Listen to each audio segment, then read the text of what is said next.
final rankings came out, the AP and the coaches poll. Of course, Ohio State's number one, Notre Dame number two. That makes total sense. But 3 through 6 is a little sus. Yeah, just a little bit. I don't know if this is the old case of they just looked at how people finished in the playoff and said, oh, that's how we're going to rank them. But there are definitely some real head scratchers here. Let's start with Texas. So Texas finishes at number 4 in the AP rankings and number 3 in the coaches poll. So number 1, Texas shouldn't have been ahead in Oregon. Oregon went undefeated, won their conference, beat Ohio State in the regular season, who ended up winning the national championship. Oregon absolutely should have been number 3 in this final poll. Texas has no visit. Absolutely. Yeah. I mean, there's no doubt. I mean, I don't understand how anybody could rank Texas above Oregon. And, you know, we're getting to it, but Georgia beat them twice. Right. And so, so that's the next one we're going to talk about. So we had Penn State at 5 in both the polls, but then you've got Georgia at 6. And lots of people online have said, how many times does Georgia have to beat Texas to be ranked ahead of them? And it's not only that. Georgia beat Texas twice. Georgia and Texas both had 3 losses on the season. Georgia was a conference champion. Texas was not. So neither was Penn State. Neither was Penn State. And that's also a little confusing there, but at least the argument could be that, you know, Penn State's losses were to Ohio State and Notre Dame, 2 teams that played in the national championship, and Oregon. So all 3 teams that ranked ahead of them. But for Texas, them being ranked ahead of Georgia is just dumb. And yes, rankings in the end don't mean much, but it's just hard to know, like, in this new realm of the college football playoff, are they really taking how you finish in the playoff that much more over the results that you show on the field in terms of your rankings? It seems really dumb to me. Yeah, I agree. So Nitro Show official final rankings.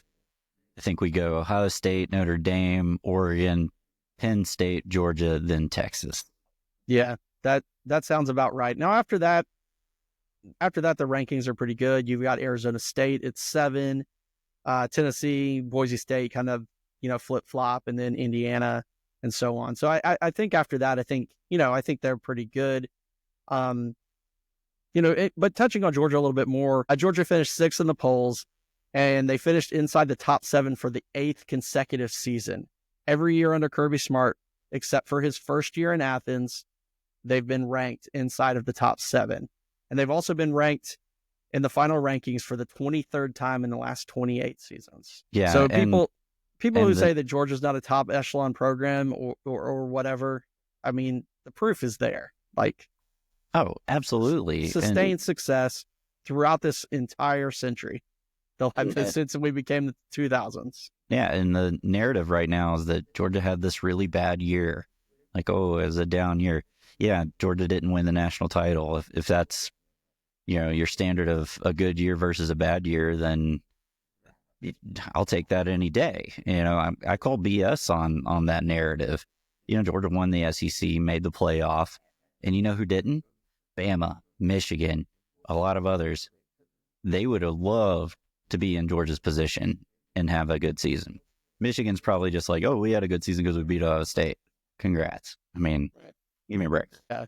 And you know, they did beat Ohio State. And for Ohio State, they've obviously won the national title. They will finish in the top 5 for the 14th time in the last 17 years. And so, you know, you've got Georgia on this period where they've been pretty dominant. Ohio State is clearly always one of those dominant teams.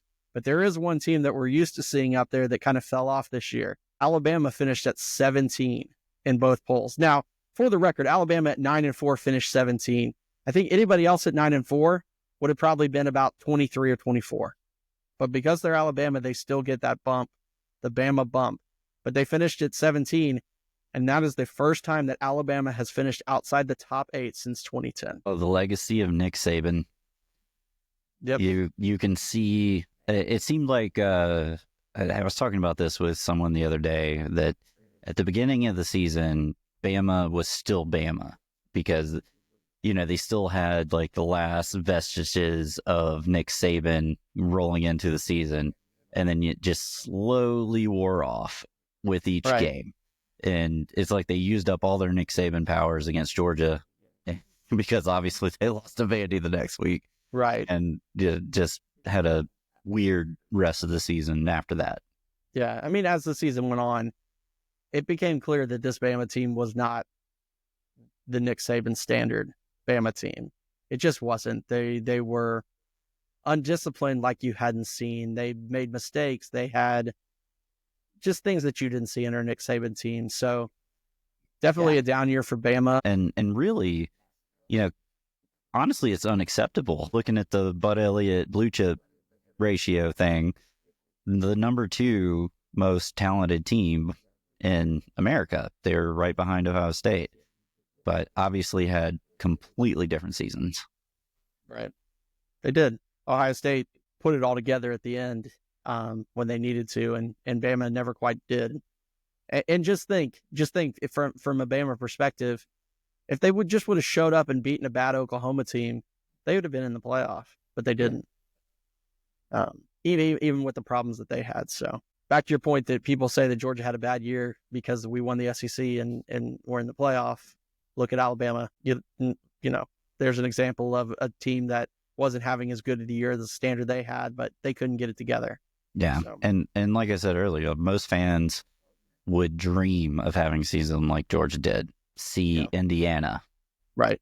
Yeah. I mean, I was going to talk about Indiana as one of those teams that finished ranked 10th in both polls. And it's only the second time they finished ranked since 1988. And it's only the 8th time that they finished ranked in almost 120-something years of playing football. Wow. So it's really, when you look at it and, you talk about Kurt Signetti coming in, and yes, he brought these players, and a lot was made that their schedule wasn't that tough, and they kind of got beat pretty bad in the playoff. But man, it was quite a turnaround for that team and that program from their history as the losingest program in the major conferences. Going 11-1, making the playoffs was just a fantastic year for them. Yeah, and it was fun to watch them keep winning as the year went on, even, with the schedule thing. I mean, they still beat Michigan. That's a big deal. And Washington. The 2 teams that played in last year's national championship. Absolutely. Another team that we saw kind of find itself again after, a long period of not having success was SMU. They finished ranked for the second consecutive season, which is great. They finished ranked last year as well. But before that, it had been 34 years since they'd gotten the death penalty. It took them getting their program essentially killed. It took 34 years to them to even get ranked again. Last year, I think they finished ranked around 20th. And then this year, obviously, they made the playoff and they finished up. At 12. So it took legalizing everything that they did in the 80s for them to come back. Right. So they've come a long way. And then the last team I wanted to point out in the rankings that I thought was another great story was we talked about them a lot this year. Army, they won their conference and they finished number 22 in the country. That's only the 3rd time that they've been ranked since 1958. And keep in mind that up until then, they were a dominant program because Army and Navy, they were dominant programs in college football. All the service academies were, and Yale was. Right. So now, in the almost 70 years since, this is only the 3rd time that they've been ranked at the end of the year. Yeah, great story. So happy for Army. It was fun to watch them, even though they took the L in the Army-Navy game. Still a great season for them.